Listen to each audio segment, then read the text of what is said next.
തീരും. അമ്മേ, കാല് തിന്നാത്തത് കൊണ്ട് വാ തിന്നുന്നു. ശ്രദ്ധിച്ചേ, വായ ഭയങ്കര ആർത്തിയുള്ളവനാണെന്ന് കാല് പ്രസംഗിച്ചുകൊണ്ട് കാര്യമില്ല. കാരണം വായ വെച്ചിരിക്കുന്ന എന്തിനാ? തിന്നുവാനാ. കണ്ണ് കാണുന്നു, മനസ്സിലാവുന്നുണ്ടോ? അപ്പൊ കണ്ണ് ഓരോരുത്തർക്ക് ദൈവത്തിന്റെ വചനം പറയാണ് അവനവന്റെ വേല. അമ്മേ, അപ്പോൾ പ്രിയ ദൈവത്തിന്റെ ജനമേ, നാം ചതിക്കപ്പെടരുത്. നമ്മുടെ ലക്ഷ്യം മറ്റൊന്നുമല്ല, നമ്മുടെ ക്രിസ്തുവിന്റെ ഹൃദയത്തിലെ ആഗ്രഹങ്ങൾ ഈ ഭൂമിയിൽ സ്ഥാപിക്കുക എന്നുള്ളതാണ്.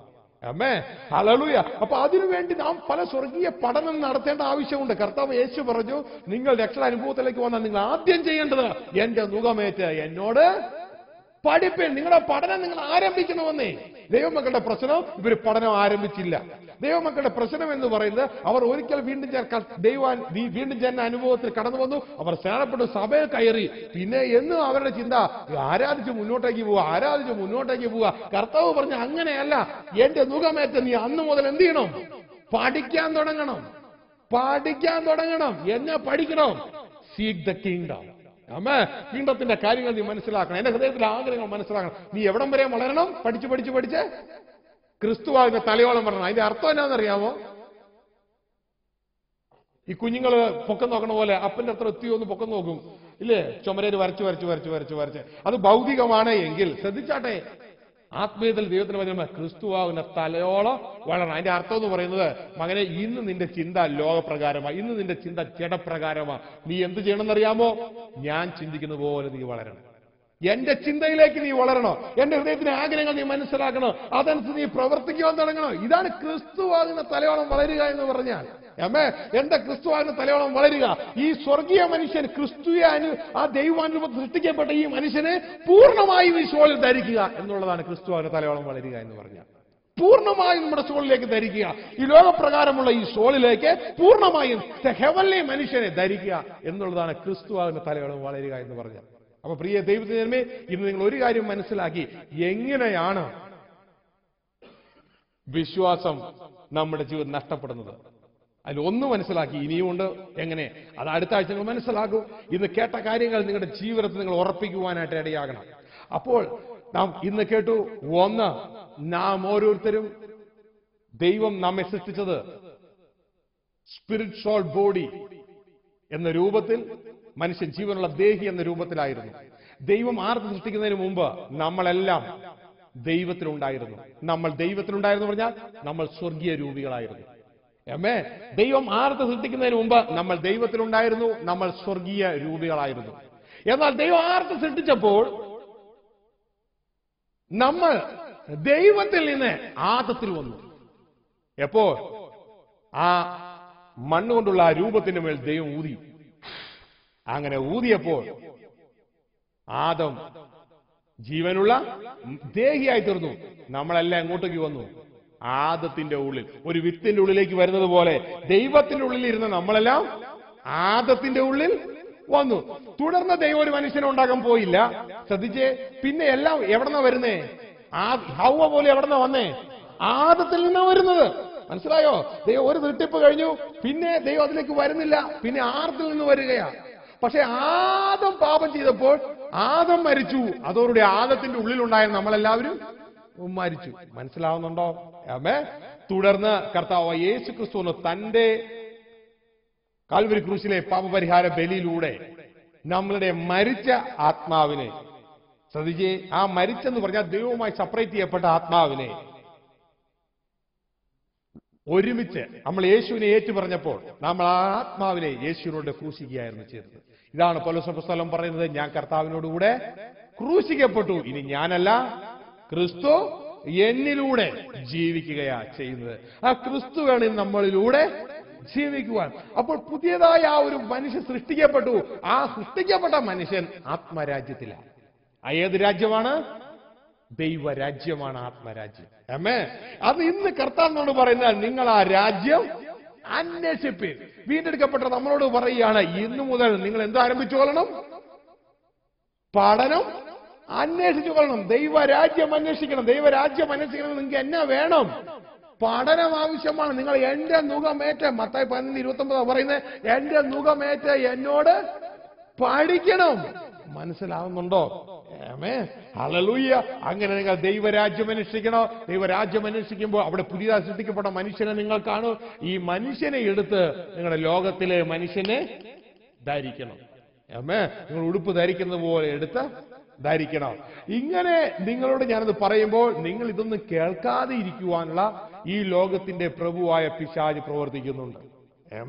ഇതൊന്നും നിങ്ങളെ കേൾപ്പിക്കരുത്. ഇതാണ് ദൈവരാജ്യത്തിലെ ഫൗണ്ടേഷൻ പാരബിൾ.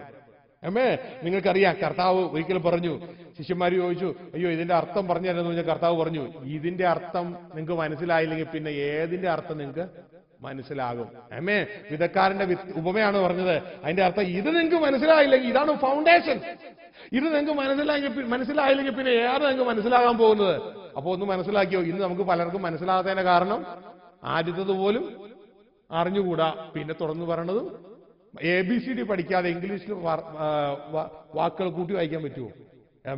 അപ്പൊ ഒരാൾ പറയുക, അയ്യോ ഇതെന്തോ എഴുതിയിരിക്കുന്നത് എനിക്ക് മനസ്സിലാവുന്നില്ലല്ലോ. അപ്പൊ നമ്മളോട് ചോദിക്കുക ABCD എന്താ വെച്ചാൽ, എനിക്ക് ABCD അറിഞ്ഞുകൂടാ. ആദ്യം നീ പോയി ABCD പഠിക്ക്.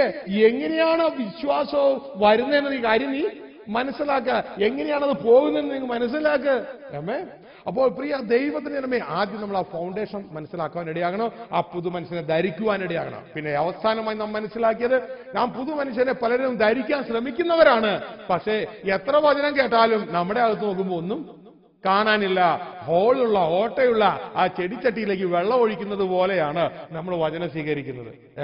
കാരണം നമ്മൾ സ്വീകരിച്ചു കൊണ്ടുവരുന്ന വെക്കുന്ന നമ്മുടെ ഹൃദയം എന്ന് പറയുന്നത് ജഡചിന്തകളുടെ ഒരു കൂമ്പാരം ആണ്. അതിലേക്ക് നമ്മൾ ഇത് കൊണ്ടുവരുമ്പോൾ എന്ത് സംഭവിക്കുന്ന അറിയാമോ? ദൈവത്തിന്റെ വചനം പറയുന്നു, ആത്മാവിന്റെ ചിന്ത ജഡത്തിന്റെ ചിന്തയ്ക്കും, ജഡത്തിന്റെ ചിന്ത ആത്മാവിന്റെ ചിന്തയ്ക്കും എതിരാണ്. അപ്പോൾ എന്ത് സംഭവിക്കുന്നു നിങ്ങൾക്കറിയാം ഇല്ലേ? +2 - 2 എത്രയാ വാല്യൂ? എത്രയാ വാല്യൂ? 0. ഈ രണ്ടും കൂടി ചേരുമ്പോ വാല്യൂ 0 ആയി പോവുകയാണ് സംഭവിക്കുന്നത്. അപ്പോൾ നമ്മൾ എന്ത് ചെയ്യണം? നമ്മളെ ജഡത്തിന്റെ ചിന്തയെ പ്രോത്സാഹിപ്പിക്കരുത്. ജഡത്തിന്റെ ചിന്തയെ പ്രോത്സാഹിപ്പിക്കരുത്, പകരം ആത്മചിന്തയെ പ്രോത്സാഹിപ്പിക്കണം. അതിന്റെ അർത്ഥം നമ്മളുടെ ഡിറ്റർമിനേഷനാ, നമ്മളുടെ തീരുമാനമാണ് കാര്യങ്ങൾ നടത്തുന്നത്. മനസ്സിലായോ? ഞാൻ എന്റെ ദൈവത്തെ അനുസരിക്കുക. ഞാനൊരു ഹെവൻലി മനുഷ്യനാ, ഞാനൊരു സ്വർഗീയ മനുഷ്യനാണ്. ഈ പദവി പലർക്ക് കിട്ടാതിരിക്കുമ്പോൾ സ്വർഗത്തിലെ ദൈവം ഈ പദവി എനിക്ക് തന്നു. എത്ര പൈസ കൊടുത്താലോ, ട്രില്യൺ കണക്കിന് ഡോളർ കൊടുത്താലോ എനിക്ക് ഈ പദവി തരാൻ ഒരു മനുഷ്യനും കഴിയത്തില്ല. ഇത് ദൈവത്തിന്റെ ദാനമാ. ഈ കൃപയെ ഞാൻ വ്യർത്ഥമാക്കരുത്. ഇത് ഞാൻ ധരിക്കുക, ഇത് ഞാൻ ഉപയോഗിക്കുക. എന്റെ ജീവിതത്തിൽ ഞാൻ ദൈവത്തെ അനുസരിക്കുക. ഞാൻ അതിനായി മുന്നോട്ടേക്ക് പോകുക. അതിനുവേണ്ടി എന്റെ സമയം ഞാൻ കൊടുക്കും. എന്റെ സമയം കൊടുക്കും. ഞാൻ ധാരാളം വചനങ്ങൾ കേട്ടുകൊണ്ടേയിരിക്കും. ഞാൻ മനസ്സിലാക്കൂ. അതനുസരിച്ച് ഞാൻ മുന്നോട്ടേക്ക് പോകും. എന്റെ സകല സമ്പത്ത് കൊണ്ടും ഞാൻ വിവേകം നേടുവാനിടയാകും. ഞാൻ മനസ്സിലാക്കുവാനിടയാ. ഈ തീരുമാനം അകത്തെടുക്കുക. തീരുമാനം അകത്തെടുത്ത് അതിനുവേണ്ടി പ്രവർത്തിക്കാനിടയാകുക. ആ തീരുമാനത്തിൽ പ്രവർത്തിക്കുവാൻ തക്കണം നമ്മളെ തന്നെ ഒന്ന് ഡിസിപ്ലിൻ ചെയ്യുക. എങ്കിൽ മാത്രമേ നമുക്കതനുസരിച്ച് മുന്നോട്ടേക്ക് പോകാൻ കഴിയുള്ളൂ. ഞാൻ വിശ്വസിക്കുന്നു സ്വർഗത്തിലെ ദൈവം നിങ്ങളോട് സംസാരിച്ചു എന്ന്. നമുക്ക് മുട്ടുകളെ മടക്കാം, പ്രാർത്ഥിക്കാം, ദൈവകരങ്ങളിലേക്ക് ഏൽപ്പിച്ചു കൊടുക്കുക. കേട്ട വചനം നമുക്കൊന്ന് ധ്യാനിക്കാം. Yes, hallelujah, hallelujah. കേട്ട വചനം ധ്യാനിച്ചുകൊണ്ട്, oh Jesus, I thank you. Hallelujah. ദൈവത്തിന്റെ വചനം പറയുന്നു, വചനം കേൾക്കുക മാത്രം ചെയ്യുന്ന ആത്മവഞ്ചകരാകാതെ അത് അനുവർത്തിക്കുന്നവർ കൂടിയായിത്തീരും. പ്രിയ ദൈവത്തിന്റെ ജനമേ, അനുഗ്രഹകരമായ ക്ലാസ് സ്വർഗത്തിലെ ദൈവത്തിന്റെ ആത്മാവ് നമുക്ക് തന്നു. നാം കേട്ടിട്ടില്ലാത്തത്, നാം അറിഞ്ഞിട്ടില്ലാത്തത്, നാം ആരാണെന്നുള്ള ബോധം എല്ലാം കർത്താവ് നമുക്ക് തന്നു. ഇനിയും നമുക്ക് പഴയതിലേക്ക് പോകണമെങ്കിൽ പോകാം. പെട്രോൾ കാർ ഡീസൽ അടിച്ച് ഓടുന്നത് പോലെ ഓടാൻ ശ്രമിക്കണമെങ്കിൽ ഓടാം. അല്ല, സ്വർഗീയ വചനങ്ങളെ ഏറ്റെടുത്ത് ദൈവത്തിന്റെ ഇഷ്ടം ഭൂമിയിൽ നിറവേറ്റുവാൻ ആദ്യം നമ്മൾ മാറണം. കർത്താവിൽ നിന്ന് പഠിക്കണം, ദൈവരാജ്യം അന്വേഷിക്കണം. നമ്മളും മാറണം. പരിജ്ഞാനം ത്യജിക്കരുത്. ഞാനടക്കമുള്ള സകല ദൈവദാസന്മാരെ പരിജ്ഞാനം ത്യജിക്കരുത്. നമ്മളുടെ മുൻപിൽ വരുന്ന സകലരെയും അത് പഠിപ്പിക്കുവാൻ ഇടയാകും. ഇതാ കർത്താവെ, ഞാൻ പരിജ്ഞാനം ത്യജിക്കത്തില്ല, ഏൽപ്പിച്ചു കൊടുത്താട്ടെ. ഇതാ ഞാൻ അത് മുന്നോട്ടേക്ക് പോകാൻ ഏൽപ്പിക്കുക. ഇതിവിടെ കൊണ്ട് അവസാനിച്ച് ഞാൻ പുറത്തേക്ക് ഇറങ്ങി പിന്നെ ഇതിനെക്കുറിച്ച് ചിന്തിക്കുന്നു പോലുമില്ല. എന്റെ നശിച്ചു പോകുന്ന ലോകത്തിലെ ബിസിനസിനെ കുറിച്ചോ കുടുംബത്തെക്കുറിച്ചോ നശിച്ചു പോകുന്ന കാര്യങ്ങളെക്കുറിച്ച് മാത്രം ഞാൻ ചിന്തിക്കുന്നത്. അങ്ങനെയെങ്കിൽ ഞാനൊരു ലോക മനുഷ്യനാണ്. നിലനിൽക്കുന്നതിനെക്കുറിച്ച് ചിന്തിക്കുവാൻ, നിലനിൽക്കുന്നതിനെക്കുറിച്ച് വർദ്ധിപ്പിച്ചെടുക്കുവാൻ എന്നെ അങ്ങ് സഹായിക്കണമേ. ഇതാ അതിനായി എന്നെ ഏൽപ്പിക്കുന്നു. ഇതാ അതിനായി എന്നെ ഏൽപ്പിക്കുന്നു. ഇതാ അതിനായി എന്നെ ഏൽപ്പിക്കുന്നു. യെസ്, ദൈവകരങ്ങളിൽ ഏൽപ്പിക്കാം. നമുക്ക് പ്രാർത്ഥിക്കാം. ദൈവകരങ്ങളിൽ ഏൽപ്പിക്കാം. നമുക്ക് പ്രാർത്ഥിക്കാം.